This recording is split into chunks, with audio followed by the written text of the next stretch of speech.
This is something you've all been begging me for, and honestly it took me a while. But I finally uncovered 3 terrifying true stories that all share one thing in common. They happened during school lockdowns.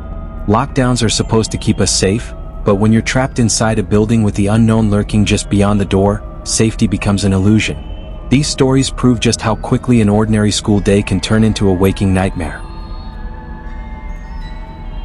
It was a dull Friday afternoon, the kind of last period class where everyone's just watching the clock, waiting for freedom and spring break. My calculus teacher was usually strict, but that day he was in a rare good mood. Instead of teaching, he pulled up a trivia game on Sporkle.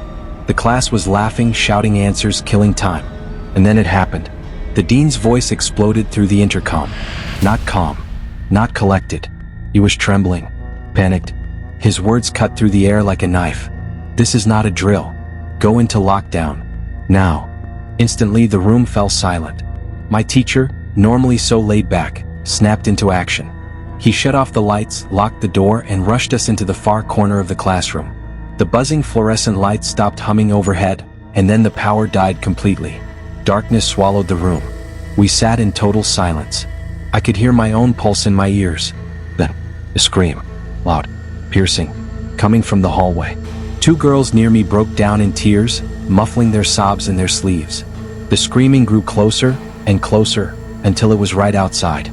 The man's voice was wild, unhinged, shrieking words that made my blood turn cold. I'll kill all of you. He slammed against lockers, the metallic bangs echoing like gunshots. Then silence. No, not silence.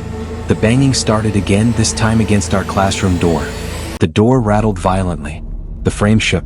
Someone was trying to get in. One of the crying girls couldn't take it. She screamed, her voice sharp, breaking the fragile quiet. The man outside roared in response, slamming harder, yelling, "Open up!" It felt endless. The pounding, the screaming, the terror choking the air. And then he was gone. We sat frozen for what felt like an eternity until the dean's voice returned. He explained that a mentally unstable man had slipped into the school, assaulting the woman at the front desk. Nobody knew if he was armed. Staff searched the halls but found nothing. Classes resumed under locked doors, but the unease never lifted. Hours later, a janitor found the man asleep inside a dark storage closet. And stuffed in his pocket, according to rumor, was a .44 Magnum. The police arrived, but he was gone. And to this day, none of us ever found out what became of him. This happened in October, one of those gray, rainy days where everything already feels unsettling. At lunch, I heard 4 deafening bangs.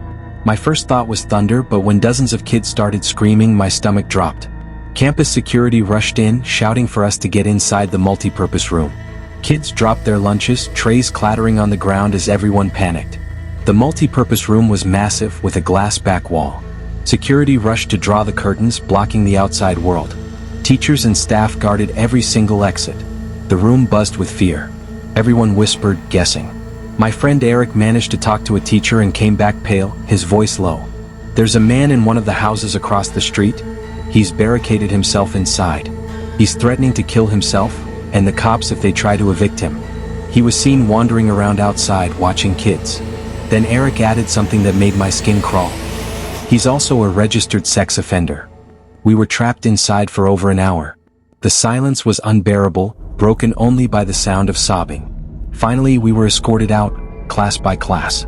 Later, I found out something that still haunts me. That same man lived next door to my friend Brandy.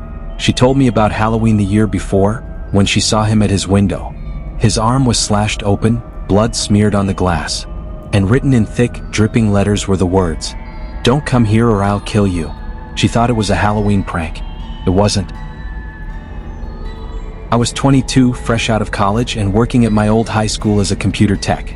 The school basement was where I worked, dark, cluttered, but with a small office tucked away. It had desks, fridges, even a flat-screen TV. It was comfortable. See, until that day, I got the call during lunch. Lockdown. Someone armed inside the school. My coworkers weren't there. It was just me, alone, in the basement. The office didn't even have a door. Just an open entryway. And the basement door upstairs had no lock. I shut off every light, even my computer, and hid under my desk, my phone clutched in my hand. Minutes passed in suffocating silence. Then, the sound of the basement door creaking open. Footsteps. Slow. heavy, coming closer. My chest tightened. I couldn't breathe. I wanted to believe it was one of my coworkers, but my gut told me otherwise. The footsteps stopped right at the doorway. And then, nothing. Just the sound of someone standing there, listening. Suddenly, my phone dinged. The notification echoed through the silent room like a gunshot. I froze. The footsteps started again, moving closer. Right toward me. I panicked, dove from under the desk, and begged, "Please, don't kill me." A man grabbed me. Not roughly, almost calm. He wore a red plaid shirt, jeans, a cap. He said softly, "It's okay. I'm just hiding too. I came to pick up my son. Where's the exit?" For a moment, I believed him. But then I checked my phone. It was a message from my coworker Dave. "Dude, this is insane.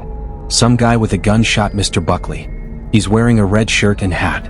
Whatever you do, don't come upstairs." My blood ran cold. I looked up. He was staring at me, smiling faintly like he already knew. I bolted.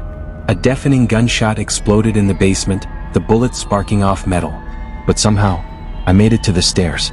Police swarmed the building and caught him as he tried to escape through the basement door. Mr. Buckley survived his gunshot wound. But the sound of that bullet ricocheting in the dark basement still echoes in my mind. School lockdowns are supposed to keep danger out. But sometimes the real horror slips inside, unseen, unstoppable. And in those moments, all you can do is wait, in the dark, praying that the door holds.